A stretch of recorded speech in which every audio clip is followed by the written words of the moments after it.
2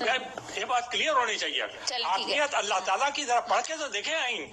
کون لوگ آ گئے ہیں جو کہ کہہ رہے ہیں کہ جی سپریم کورٹ جو ہے وہ اٹھا کے ساری نیشنل اسمبلی کو جو ہے وہ کنٹمپٹ آف کورٹ لگا دے گا. بالکل غلط باتیں اس قسم کی کر کے پاکستان کے لوگوں کو گمراہ کرنا, یہ سمجھنا کہ یہاں پر کوئی پڑھا لکھا آدمی بیٹھا ہی نہیں ہے, اس نے آئین ہی نہیں پڑھا. کیا دیکھیے پارلیمنٹ صرف اکیلا, آپ نے سنا ہوگا پیپلز پارٹی کے وہ جو بہت مشہور وکیل ہیں, وہ بھی رہ چکے ہیں سینٹ کے, انہوں نے رضا ربانی نے چیف جسٹس کے سامنے کہا تھا کہ آپ نے ری رائٹ کیا ہے آئین, آپ کو رائٹ ہی نہیں ہے کہ آپ کیا نیشنل وہ سپریم کورٹ ری رائٹ کر سکتا ہے ان کو. یہ کیسے ہم لوگ کس طرف جا رہے ہیں. ایک فیصلہ آ گیا اور فیصلہ آنے کے بعد آپ یاد رکھیے گا it can be debated.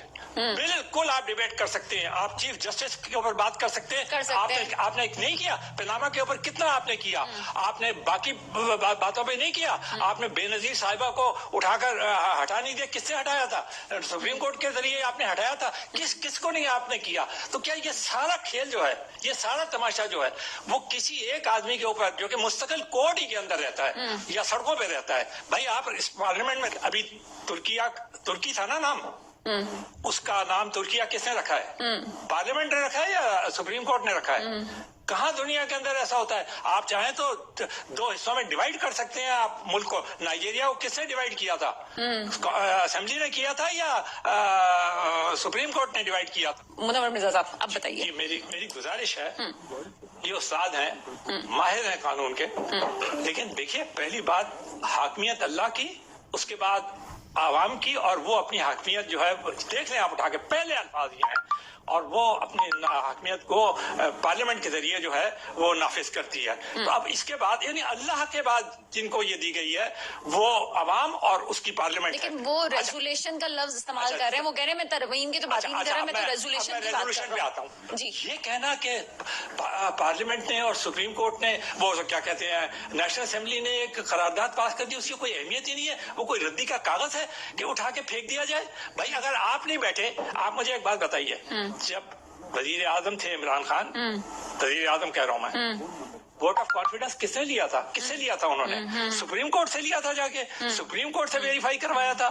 ہمیشہ ووٹ آف کانفیڈنس وزیر اعظم کس سے لیتا ہے؟ وزیر اعظم کی طاقت کس سے آتی ہے؟ پارلیمنٹ کے ذریعے آتی ہے. پارلیمنٹ نے کیا بری بات کہی ہے ایسی جس سے دیکھیں سن لیے, ڈونلڈ ٹرمپ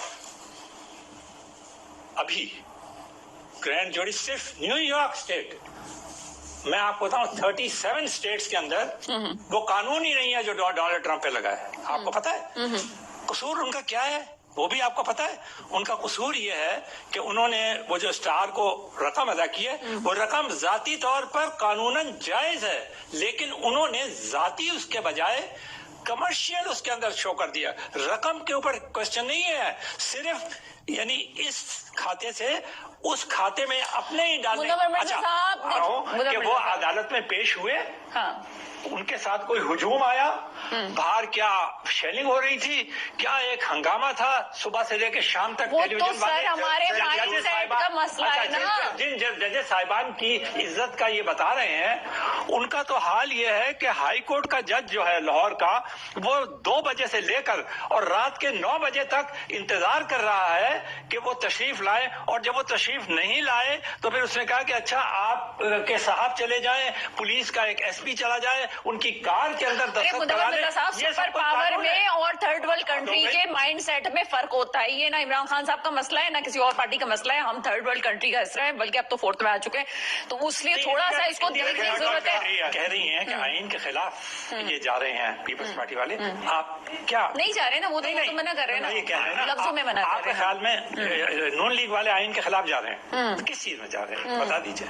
وہ ریزولوشن کی بات کر رہے ہیں نا, نیشنل اسمبلی کے اندر ریزولوشن پیش کرنا آئین کے خلاف جانا ہے, وہ تو کنسنسس کے ساتھ. سپریم کورٹ کے آرڈرز کو چیلنج کرنے کی اس وقت بعد آپ مجھے بتا دیں کہ کیسے, آپ مجھے اس کا بتائیں کہ کیسے. دیکھیے میری بات سنیں, سپریم کورٹ کہ اپنے اندر کیا صورتحال ہے اس وقت کہ سارے جج وہ کہہ رہے ہیں جی 4-3 کا فیصلہ ہے. ابھی اطہر من اللہ نے کیا کہا ہے, وہ بھی خلاف جا رہے ہیں سپریم کورٹ کے. جو جسٹس وہ بھی خلاف جا رہے ہیں. انہوں نے تو باقاعدہ کہا ہے کہ آپ سو موٹو ایکشن ہی نہیں لے سکتے اور التوا میں ڈال دیں, وہ بھی خلاف جا رہے ہیں. اچھا, اور جسٹس جو مندو خیل ہے وہ بھی خلاف جا رہے ہیں. باقیوں کو چھوڑیں, پیپلز پارٹی کو بھی چھوڑیں اور مریم نواز کو بھی چھوڑیں. یہ سارے سپریم کورٹ کے ججز کی بات مجھے بتائیے کہ ملا کر 3 ججز ہیں نا, جس میں سے 2 ججز نے فیصلہ دیا. میں ان کی عزت کرتا ہوں, چیف جسٹس صاحب انتہائی محترم آدمی ہیں, معزز جج صاحبان ہیں. لیکن کوشچن یہ پیدا ہوتا ہے کہ اس سپریم کورٹ کے اندر جو کیوس پھیلا ہوا ہے اس وقت, عدالتی بحران کہہ رہے ہیں نا, گلی گلی اور سڑک سڑک یہ بات مشہور ہے, اسے کہنے میں کیا شرم ہے. کل سیاسی بحران تھا, معاشی بحران تھا, پھر آئینی بحران ہوا, اس کے بعد عدالتی بحران. اب یہ عدالتی بحران کون صحیح کرے گا؟ کیا پارلیمنٹ, یا تو آپ پارلیمنٹ کو موقع دیں گے کہ وہ صحیح کرے گا, وہی ترمیم لائے گی, یا سپریم کورٹ کے چیف جسٹس صاحب خود اپنے 13 یا 14 ججز کو بٹھا لیں. کیا کہا ہے زدہ ربانی صاحب نے, کیا کہا ہے نون لیگ نے, یہ سب غیر آئینی باتیں کہی ہیں انہوں نے.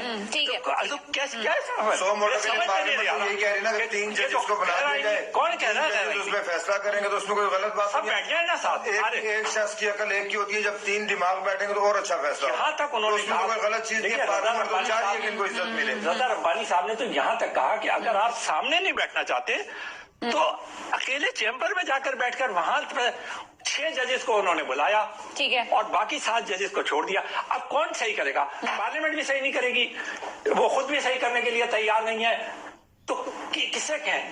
یہ جو یعنی معزز وکیل حضرات جو ہیں, یہ خود ساری بار کونسلز کہہ رہی ہیں کہ آپ فل کورٹ بلائیں, ساری سپریم کورٹ بار کونسل کہہ رہی ہے. آخر کون سی باڈی ہے جو کہ یہ معاملات کو اچھا, میں نے شروع میں ایک کوشچن آپ سے پوچھا تھا, اس کا جواب ابھی میرے پاس نہیں آیا. آپ کا کیا تجزیہ ہے اگر ابھی مریم اورنگزیب کی کہتی ہیں جس استعفیٰ دے دیں؟ جی, مریم اورنگزیب صاحبہ اور چیف جسٹس آپ کو کہتی ہیں آپ استعفیٰ دے دیں. دیکھیے, بہت ساری باتیں جو ہے, میں مریم اورنگزیب تو ضروری تھوڑی ہے کہ میں ایگری کروں, میں کوئی ان کی پارٹی کا ممبر تھوڑی ہوں نہ, میں ضروری ایک تجزیہ کار کی حیثیت سے پوچھ رہی ہوں کہ آپ کو کیا لگتا ہے کہ کس طرح سے مطالبہ کرنا ٹھیک تھا؟ دیکھیے, مطالبہ کرنا یہ میں نے آپ کو ایک دفعہ بتایا, ایک دفعہ اگر آپ کا فیصلہ آ جاتا ہے نا سپریم کورٹ کا, تو پھر تو اس کے اوپر کرٹیسزم جو ہے وہ پبلک کر سکتی ہے, ایک آدمی کر سکتا ہے. دیکھ لیں آپ, خود سپریم کورٹ والے کہتے ہیں کیا کریں.